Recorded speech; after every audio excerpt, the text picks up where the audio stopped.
I lived in a haunted house when I was 10 years old. Ooh.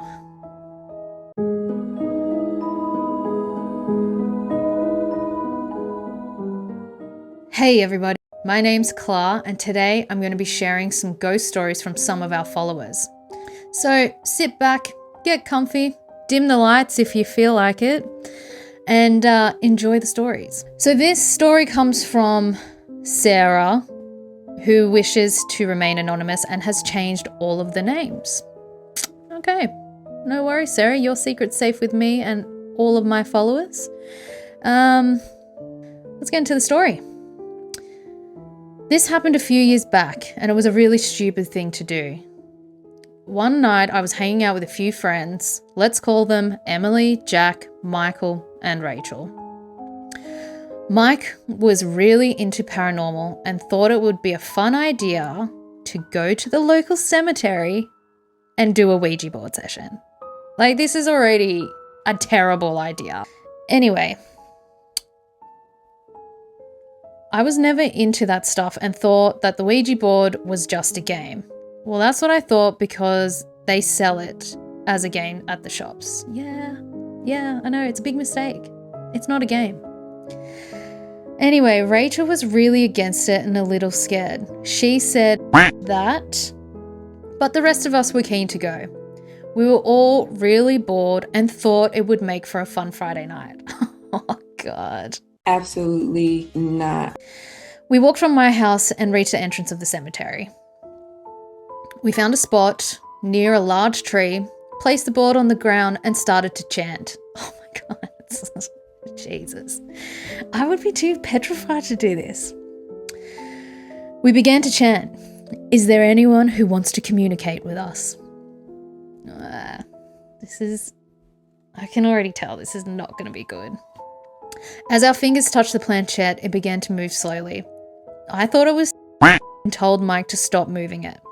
But then it began to speed up until it was moving frantically across the board and I could hardly keep my finger on. Yeah, that's a bit scary. I wouldn't be doing this. I was so scared I took my finger off the planchette. Don't blame you. The words were gibberish and not making much sense. Emily and Rachel wanted to stop and say goodbye, but Mike wanted to continue and told them to keep their fingers on. No! Whatever it is, it needs our energy to communicate. I would be out by this point. I would have left. Suddenly the board went blank and the wind picked up, rustling the leaves of the trees. We began to hear eerie sounds. Mike was scared now. I said, "It's time to leave." We pushed the planchette to goodbye and Mike packed up the board. We all started to run towards the entrance. As we ran past the gravestones, we heard footsteps following us. I mean, this sounds like a movie. It's insane what is happening. I've never had this much paranormal happen, ever. I turned around, but there was no one there. But I don't think we were alone. We reached the entrance and the footsteps stopped. It sounds like they were just trying to get you out, like trying to scare you to get you to leave. Jack swears he saw a shadow moving behind the gravestones as we were running, and Mike said he heard whispers in his ear. Whatever it was, it didn't want us there. Yeah, nah, it didn't. It didn't want you there. And it was a really stupid thing to do. Yes, it was. I'm glad you guys know that. Hopefully you never do that again. I will never mess with the Ouija boards or the spirits again. I would never either after that. Let's be honest here. I wouldn't have, if somebody suggested a Ouija board session at a cemetery, wouldn't be doing that. And again, guys, they're not something to play around with. Like we all know, it's not a game. And if you're going to do it, maybe do it with somebody who knows what they're doing. It's just not something you mess with. Thanks, Sarah, for your story. I loved it.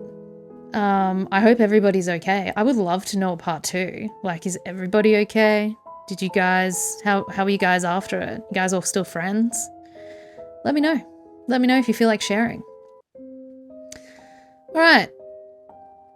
Second story. So this story was sent to me by Tiff, and she actually lives in the US, which is awesome. I love getting stories from from our followers, and I love that they're all over the world. So thanks, Tiff. Thank you for sharing. Let's get into it. I lived in a haunted house when I was 10 years old. Ooh.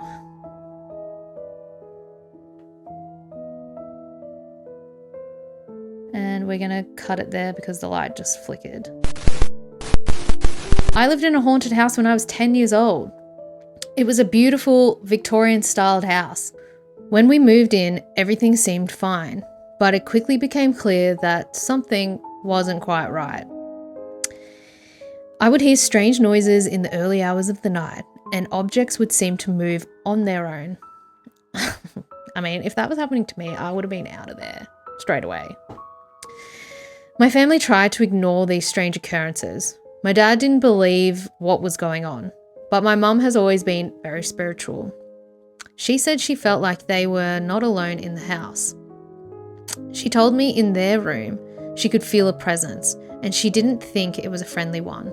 She said it felt angry. Yeah, Mama always knows. Some things that I remember happening in the house were hearing doors slam, the lights would turn on and off in my mum's room, and a picture was ripped off the wall in the kitchen. Oh my God. Oh, hell no. If that happened in my house, I would be out of there so quick. I can't even believe you guys stayed. I mean, who knows? Maybe you couldn't leave. My mum tried to sage the home to cleanse it, but it didn't work. So she contacted a psychic. The psychic told us that the house was haunted by the former owner who had died suddenly and was still attached to the property. Yeah.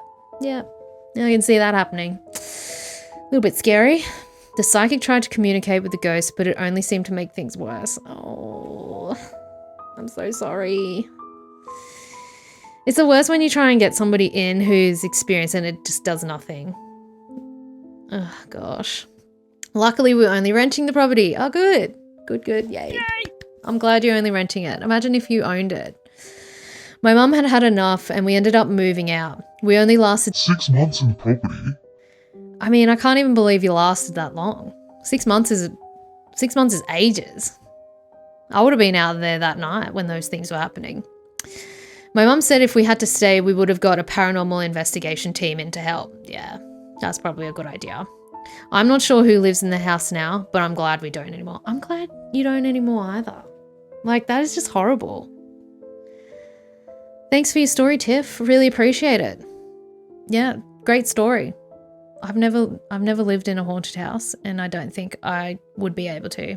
If things like that were happening, I would be leaving. I definitely would be.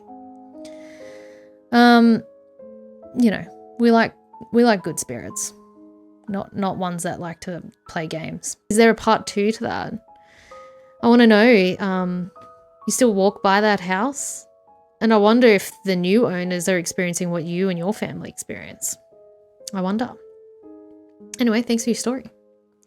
And that's it for this week. Thank you to everyone who sent us a story. Loved hearing about all of your paranormal experiences. If you have a story that you want to share with us, it doesn't even have to be paranormal. It could be strange or weird things that are happening to you. Send us an email. I would love to hear about it. Like always, remember to subscribe and hit that bell so you know when new videos are coming out. And take care, sleep tight, and I'll see you later. Bye.